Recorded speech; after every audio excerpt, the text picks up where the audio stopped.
আর সুন্দর যদি রাস্তা হয় তাহলে রোড ট্রিপের মজা কিন্তু বেশ কয়েক গুণ বেড়ে যায়। আমাদেরও সেরকমই হলো। একটু আবার এক জায়গায় বসে চা খেয়ে রওনা দিয়ে দিলাম ন্যাশনাল হাইওয়ে ১১৪ থেকে এবার আমরা উঠে যাচ্ছি ন্যাশনাল হাইওয়ে ১৯ এ। তো এখানে এবার শক্তিগড়ে আমরা একটু করবো। স্টে করবো মানে ভীষণ কম সময়ের জন্য ব্রেকফাস্ট করার ছিল। তো করে আবার দেখো বৃষ্টিস্নাত রাস্তায় বেরিয়ে পড়লাম কলকাতার জন্য। মোটামুটি যেতে আসতে ৩টে ৬টা টোল পড়বে। ৳৪০০ মতো ফাস্ট্যাগ রাখলেই কিন্তু তারাপীঠ টু কলকাতা এবং কলকাতা টু তারাপীঠ ঘোরা হয়ে যাবে।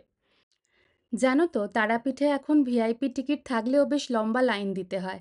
আর তাই তো এত তাড়াহুড়ো করে এই পালায় যোগ দেওয়া। আমি এলাম প্রায় ৫ মাস পরে আর অয়নাঙ্ক কিন্তু প্রত্যেক মাসেই আসে।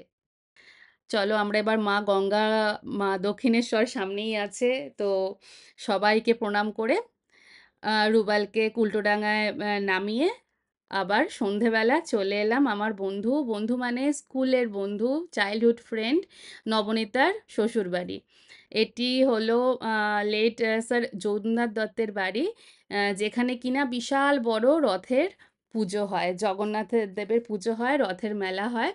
তো ঐতিহ্য, আভিজাত্য সবকিছুর একটা সংমিশ্রণে দেখতে দেখতে সত্যি ভীষণ নস্টালজিক হয়ে পড়েছি। আর দেখো কি দুর্দান্ত এখানে বসে তবলা, সানাই সব বাজছে লাইভ। আর আমরা খাওয়া দাওয়াও করলাম এখানে। ভীষণ ভাল লাগলো এই কারণে কি উত্তর কলকাতার যে কোনো আনন্দ অনুষ্ঠান উদযাপনের যে পদ্ধতি, উন্মাদনা এবং সর্বোপরি আন্তরিকতা সেটা কিন্তু অন্যান্য জায়গার থেকে সম্পূর্ণ আলাদা। কাজেই আমরা ২ বন্ধুতে সেই সমস্তই এনজয় করতে করতে আজকের ব্লগটি শেষ করছি। সবাই ভালো থেকো।